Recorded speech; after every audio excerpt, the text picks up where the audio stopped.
Hello crafty people and wannabe crafty people, I'm Paddy from Creative Media and I'm going to show you something called encaustic art. It's not acoustic art, so that's stuff like music played on instruments.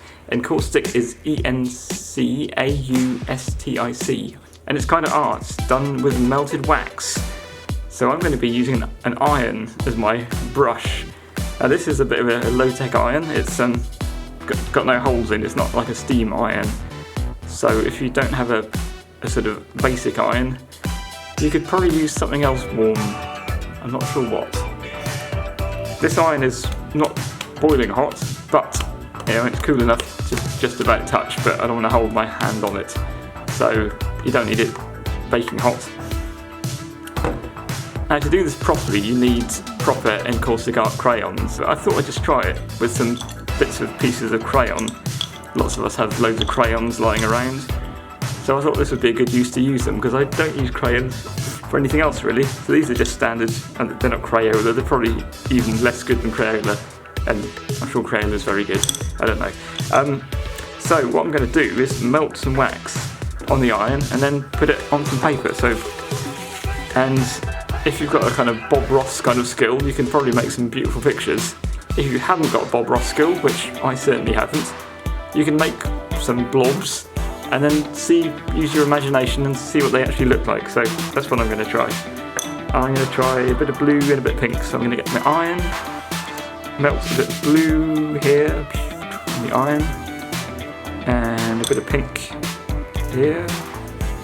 For my surface I've got a piece of ceramic tile which will stop anything burning on my table. You could use an ironing board, probably lots of newspaper would be fine. I think this iron's probably not hot enough to set light to anything, so that's melted there. I'm just going to dab down and see what happens. Dab. That's interesting. So I've got some interesting textures there, which put that iron aside. You can see maybe in the middle there's almost like a kind of tree-like shape. Don't know, check the focus here. There we go. Yeah, quite feathery kind of shapes. That's what I like about this kind of art. You don't really plan how it's going to look.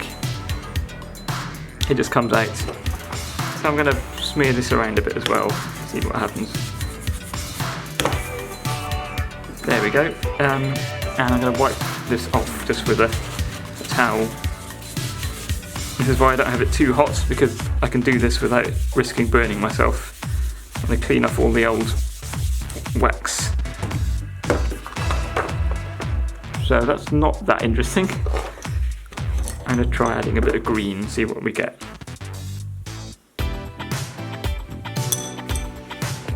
This time I'm going to smear it along.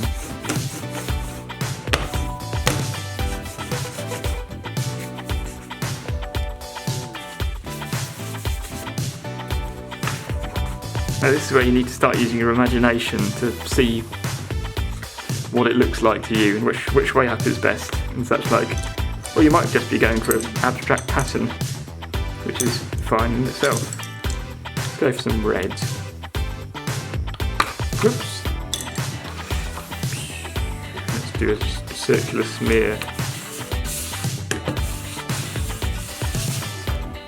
Like that.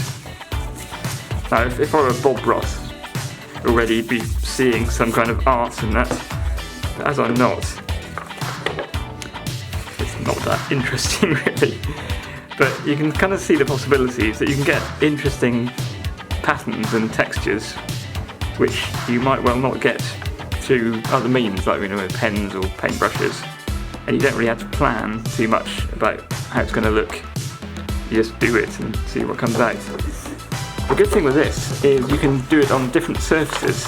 This is what I've been doing. I've got some shiny kind of holographic card here, and that works particularly well. I'm going to do some green to go with this. So just put a big smear of green on here.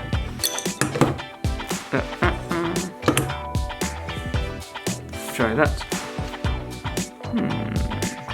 That's kind of taken off some of the shininess, but shininess is showing through. And some blue now.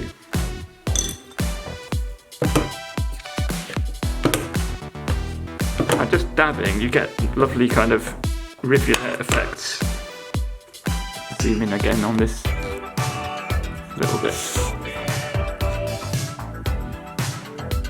Yeah, you get these lovely sort of tree-like shapes. Which way are we on the camera? Here we go. Whoop. And with the holographic cards, in close-up that's starting to look quite nice, I think. Particularly when the light catches it, because you get the holographic shape showing through. That could be a mountain. Mountains and trees and skies are the sort of things that encaustic art is rather famous for. Whoop, it's catching the light very nicely there. Maybe add a bit of orange to this. Again, I'll clean off that surface. A bit of orange somewhere.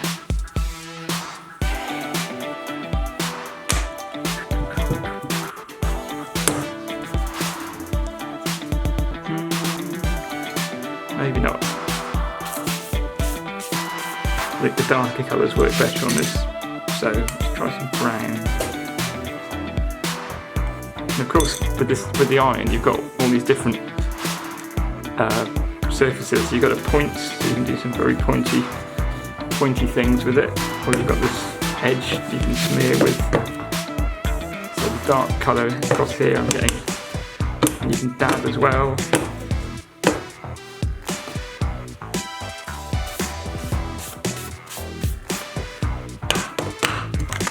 So that's kind of changed it all quite a lot already. And it's quite an interesting pattern you've got there. That could be some kind of fantasy seashore with a sea here and a beach or rocks or something. And if you're making Christmas cards, you can add extra decorations. That's a bit of a kind of Lord of the Rings map look to this.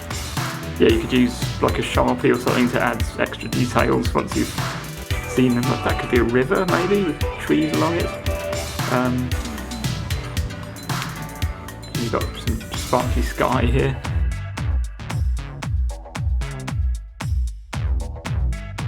So yeah, I can recommend encaustic art. I've used some card like this, I can't find it now, but I made a box out of this, an origami box, and this was a really nice texture to have on the top. Or you could just cut a piece out of the piece of art you've made. Like if you cut it into 4 or something.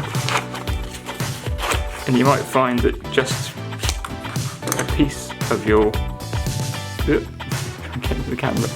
Just a piece of your work on its own, once you've decided which way is up, you might suddenly think, oh, that looks like a such and such. This doesn't really, does it? That's starting to look like something to me. Not sure what. But if you've got some Christmassy stickers or like other kinds of stickers, you can stick them on. Here's one I made previously, which again, I made something which I thought was just looking rubbish. Trying to get that on the screen. There we go, I'm working upside down. Yeah, so I quite like that. I made something which I thought looked rubbish. I cut it into 4 pieces. Each 4 I could turn up one way or the other.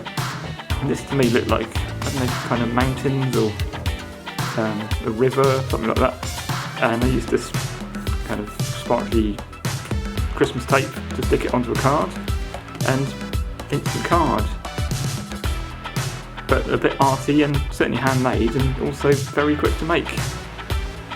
So I hope that's given you some ideas about some things you can do with your iron or something else hot. Happy crafting, and have a look at some proper encaustic art, because my stuff is not the finest example. Thanks for watching.